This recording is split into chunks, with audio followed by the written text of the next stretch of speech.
ان میں سے پھر ایک صاحب جو ہے نا وہ آگے بڑھے اور انہوں نے مجھ سے سلام کیا اور پھر اس کے بعد کہا کہ ان کو سلا دو.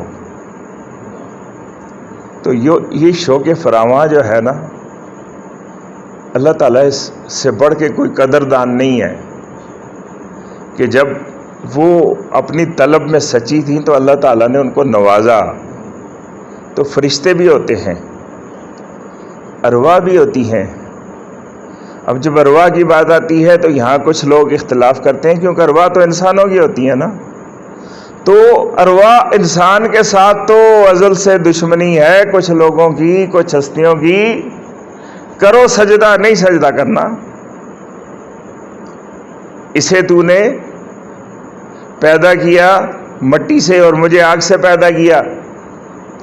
اور وہ آج تک انسانوں کے ذہن میں یہ ڈال رہا ہے کہ اللہ نے کھول کے بیان کر دیا کہ عبادت کیا ہوتی ہے اور تعظیم کیا ہوتی ہے، لیکن وہ تعظیم کو بھی عبادت میں شامل کر لیتے ہیں. میں انشاءاللہ اسی موضوع پہ کسی وقت تفصیل سے آپ سے بات کروں گا. بات میں روح کی کر رہا تھا. اب روح بڑی عجیب چیز ہے. وَيَسْأَلُونَكَ عَنِ الرُّوحِ، سبحان اللہ، آپ سے روح کے بارے میں پوچھتے ہیں. یا رسول اللہ صلی اللہ علیہ وسلم، آپ سے پوچھنے والے پوچھتے ہیں کہ روح کیا ہے؟ قُلِ الرُّوحُ مِنْ أَمْرِ رَبِّي، آپ فرما دیں کہ یہ اللہ کا امر ہے. وَمَا أُوتِيتُم مِّنَ الْعِلْمِ إِلَّا قَلِيلًا، لیکن تمہیں جو علم سمجھنے کے لیے درکار ہوتا ہے وہ جو دیا گیا ہے وہ بہت تھوڑا ہے، اور اس سے بہت بلند ہے، بڑی چیز ہے روح. تم سمجھ نہیں سکو گے کہ روح کیا ہے. یہ اللہ نے جواب دیا. اب روح آئی اس لیے کہ وہ اللہ کے ساتھ نسبت ہے اس روح کو. اذا نفخت فیہ من روحی فقعوا لہ ساجدین، فرشتوں جب آدم میں اپنی روح میں سے پھونک دوں تو سجدے میں گر جانا. تو اپنی روح میں سے تو اللہ کے ساتھ نسبت ہوئی نا. اب زمین سے اب دونوں چیزیں جب مل گئیں تو نفس وجود میں آیا، مٹی بھی اور روح بھی. اب اس میں الگ سے صفات ہیں، دونوں کی صفات موجود ہیں. مٹی کی صفات سفلی جس کو کہتے ہیں، علم بھی موجود ہیں، سفلی علوم اور روحانی علوم، اور سفلی صفات اور روحانی صفات، اور اس کے اندر طلب بھی موجود ہے. تو اگر ہم صرف جسم کی طرف توجہ دینا شروع کرتے ہیں تو روح کمزور ہونا شروع ہو جاتی ہے. اور یہ غلطی ہم اکثر کرتے ہیں. بلکہ قُلْ هَلْ نُنَبِّئُكُمْ بِالْأَخْسَرِينَ أَعْمَالًا، اے نبی صلی اللہ علیہ وسلم آپ ان سے پوچھئے کہ میں تمہیں بتا نہ دوں کہ سب سے زیادہ گھاٹے میں کون لوگ رہتے ہیں. الذین ضل سعیہم فی الحیات الدنیا، کہ وہ لوگ کہ جن کی تگ و دو، جن کی کوشش صرف اسی دنیا میں گھومتی رہتی ہے. وَيَحْسَبُونَ أَنَّهُمْ يُحْسِنُونَ صُنْعًا، اور وہ سمجھتے ہیں کہ وہ بڑے کارنامے سر انجام دے رہے ہیں. تو بڑا بدقسمت انسان ہوتا ہے کہ جو جسم کے تو تمام تقاضے پورے کرنے کے بارے میں سوچتا رہتا ہے اور روح کو بھول ہی جاتا ہے، وہ گھاٹے میں ہوتا ہے. اللہ تعالیٰ فرما رہے ہیں، تو ارشاد فرمایا تنزل الملائکۃ والروح، تو روحیں بے شک ایسی ہوتی ہیں. جو بات میں نے لکھی ہوئی پڑھی ہے اس کی تفصیل بھی میں بیان کر دیتا ہوں کہ کہتے ہیں وہ تو اللہ کے قبضے میں ہوتی ہیں، وہ تو مقید ہوتی ہیں، وہ کیسے آ سکتی ہیں؟ بھئی مقید وہ ہوتی ہیں جو دنیا میں مکفل ہوتی ہیں.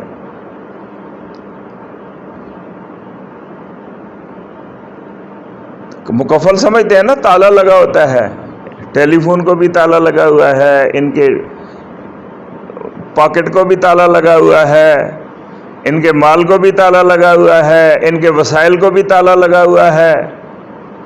تو جو یہاں مکفل ہیں تو وہاں مقید ہیں. یہ ذہن میں رکھ رہے ہیں. لن تنالوا البر حتی تنفقوا مما تحبون. تم نیکی کے کمال تک نہیں پہنچ سکتے جب تک اس چیز کو خرچ نہ کرو جس سے تم محبت کرتے ہو. اپنی محبتوں کو جب تک اللہ کے راستے میں خرچ نہ کرو تو تم نیکی کے کمال کو نہیں پہنچ سکتے. تو محبتیں خرچ کرنے والے چھوٹے لوگ نہیں ہوتے ہیں، وہ نیکی کے کمال پر ہوتے ہیں.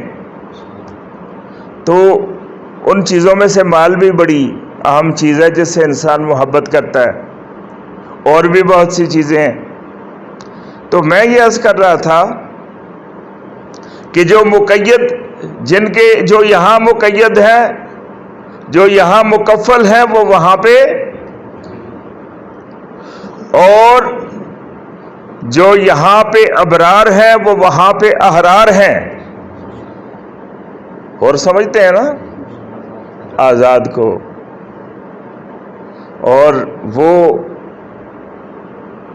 مرد حر جو ہے نا، وہ حسین کے مقابلے پہ بھی کھڑا ہو تو اللہ اس کو اس وقت بھی ادھر رہنے نہیں دیتے کہ جب بالکل تیار، جنگ تیار ہو جاتی ہے. اللہ تعالیٰ اس کو اشارہ کرتے ہیں کہ تم تو مرد حر ہو، میں مرد حر ہوں مگر لشکر یزید میں ہوں، کہ تمہاری جگہ ادھر بنتی نہیں، تم ادھر آؤ. تو اللہ کی آواز کو پھر ٹال نہیں سکتا کوئی بندہ. تو اللہ نے کھینچ کے وہاں سے کیسے نکالا اور لشکر حسین میں شامل فرما دیا. تو حر کی جمع ہوتی ہے احرار، تو بیر کی جمع ہوتی ہے ابرار، بر. اللہ اکبر.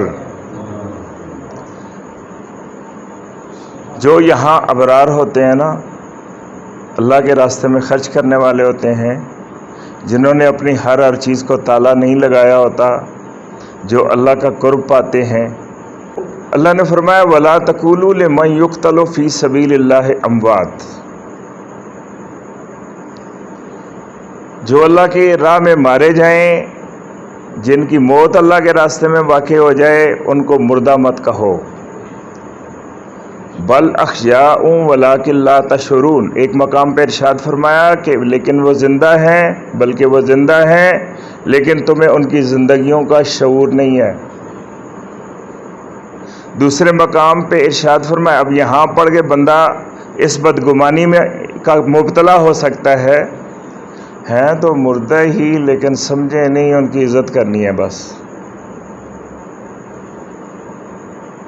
اللہ نے فرمایا وَلَا تَحْسَبَنَّ الَّذِينَ قُتِلُوا فِي سَبِيلِ اللَّهِ أَمْوَاتٌ. گمان بھی نہ کرنا، سوچنا بھی نہ کہ وہ مردہ ہیں. بل احیاء عند ربهم يرزقون. بلکہ وہ زندہ ہیں، اللہ کے ہاں وہ رزق پاتے ہیں. اب یہ کون ہیں جو اللہ کے راستے میں مارے گئے؟ بڑے خوش نصیب لوگ ہیں. لیکن کچھ ایسے بھی لوگ ہوتے ہیں کہ جو زندگی بھر اپنے کاروبار میں مبتلا رہے، لیکن آخری وقت میں اللہ نے ان پہ کرم کیا اور موت جو ہے وہ اللہ کے راستے میں واقع ہو گئی. لیکن ان کے بارے میں کیا خیال ہے؟ کل اے نبی فرما دیں، ان صلاتی، بے شک میری نماز، و نسکی، اور میری قربانی، و مخیایا، اور میری زندگی، و مماتی، اور میری موت، للہ رب العالمین، اللہ رب العالمین کے لیے ہے. کہ جس کی زندگی میں ایک لمحہ بھی ایسا نہیں گزرا کہ اللہ کے لیے نہ ہو. جو صرف اللہ کی خاطر مر گیا وہ زندہ ہے، اور جو جیا بھی اللہ کی خاطر، مرا بھی اللہ کی خاطر، تو وہ مر گیا. سوچے نا، موازنہ کریں. اللہ خود ہی اللہ حکم دے رہا ہے کہ ایسے بتاؤ ان کو کہ میری نماز بھی اللہ کے لیے، روزہ بھی، میری قربانی بھی اللہ کے لیے، اور میرا جینا بھی اللہ کے لیے، مرنا بھی اللہ کے لیے. تو جن کا مرنا صرف اللہ کے لیے ہے وہ تو